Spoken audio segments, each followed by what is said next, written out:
Okay, good morning. We're going to talk a little bit about today's assignment, which is the calendar view. We're not really worried about printing the calendar because, well, you can't print in my classroom. But we are going to talk about changing the calendar view and a few other things. So first, what you want to look at is log into your Google Mail account or your Gmail, and then click on the calendar link to display the calendar page.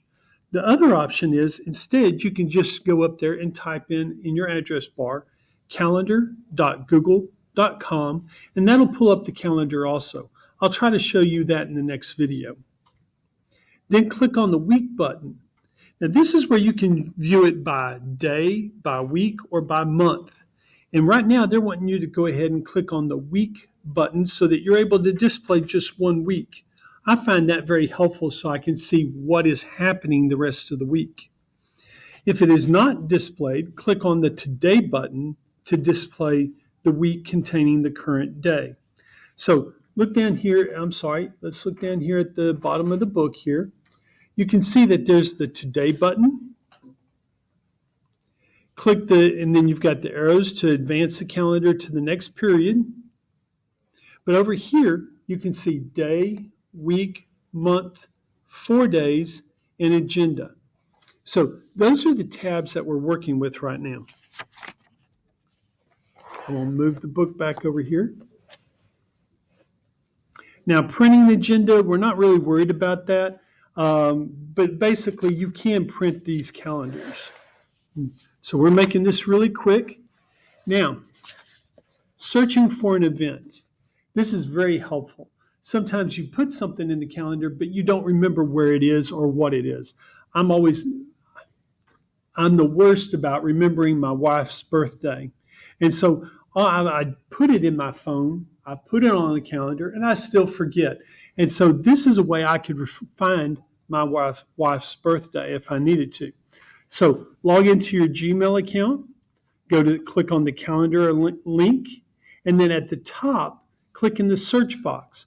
So you can see down here where my finger is that there's the magnifying glass, and then this is the search box. So you could type in this case, I would type in my wife's birthday, and then hit the search button, and it would bring up the correct date for me.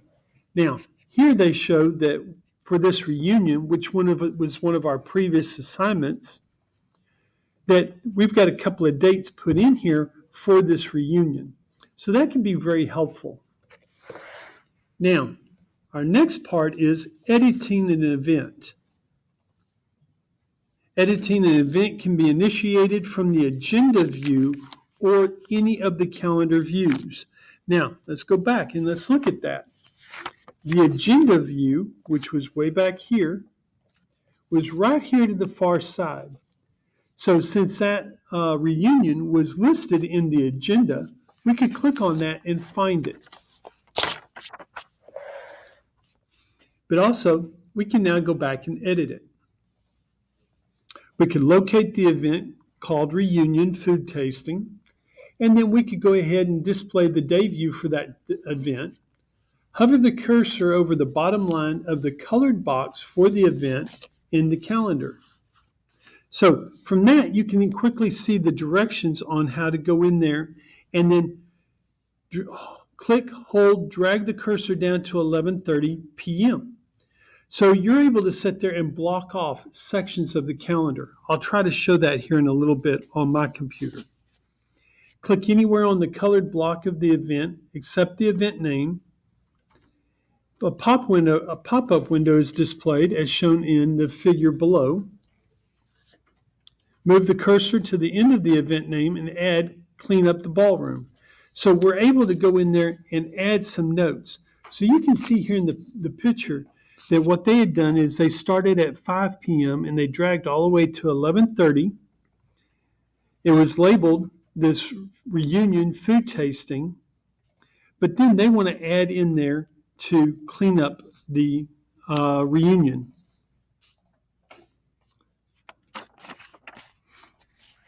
Next page.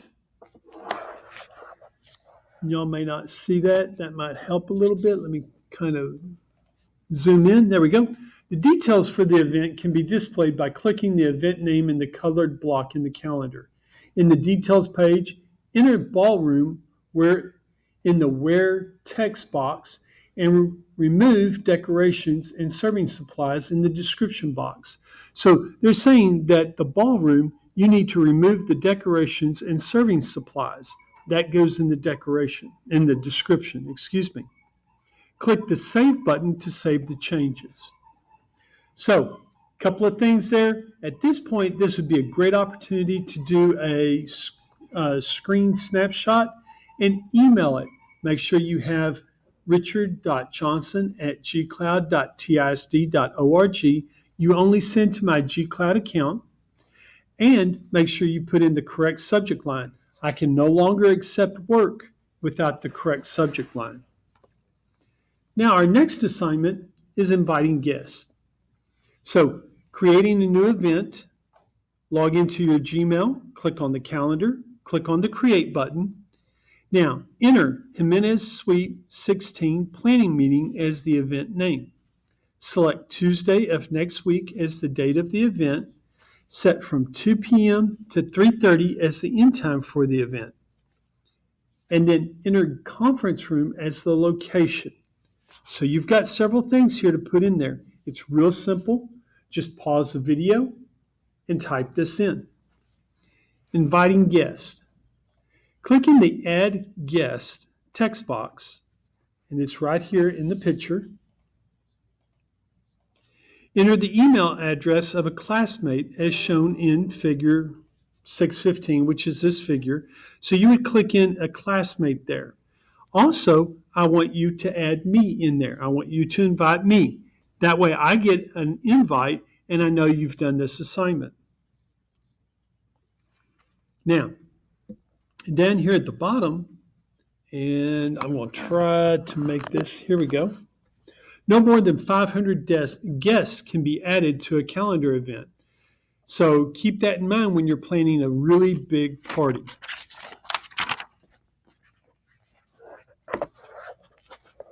Now, let's bring this back up a little bit. Okay. Calendar invites can be sent to people who do not have calendar accounts. So you don't have to have a Gmail account to still send the invite to someone else. Let me clarify. You have to have a Gmail to create this event, but the people you send it to may not. When the correct name is highlighted, press the Tab key to add that person as a guest. His or her name is added to the list in the guest area. So you can see names are added down here, and you will see that the classmate that you put in there and my name. Okay. Next page, click the silhouette icon to the left of one of the guest names to make that person an optional attendee. You can make me the optional attendee. The icon changes from filled in to an outline. Make sure the Modify Event checkbox is unchecked. This prevents any guest from changing any of the event details. This is important. You don't want a guest to go in there and say, well, but I can't make it on Tuesday, so I'm just going to change the event to Wednesday. You're the planner, so you're the one that has to set that up. Uncheck the Invite Others checkbox, and then make sure the See Guest List checkbox is checked. This allows all guests in the event to see who else is invited. That way they'll encourage them to come because they'll want to be there with their friends. Click the X to the right of one attendee name. This removes the person from the guest list. You can now click on the X and remove your classmate. Click the Save button. A dialog box appears asking if you want to send invitations to the guests. Click the Send button. That's how I want to know you've completed this assignment, so don't forget that. When you receive an invitation from a classmate, respond to it accepting the event by clicking Yes in the email. Now, from here, you can check your invitation responses. Just read through that. You can pause the video if you need to. Down here, you can see what this means. If they see a check mark, that means they will attend. The cross-out mark, meaning they will not attend. If it's blank, they've yet to reply. Question, that means they may attend, they're still undecided. All right. That puts us through page 116. We'll start on lesson 6.5 tomorrow. I hope you're doing well. Stay healthy. Make sure you wear the mask correctly. If you have questions, please let me know. But this is where we're going to be creating additional calendars starting tomorrow. Take care.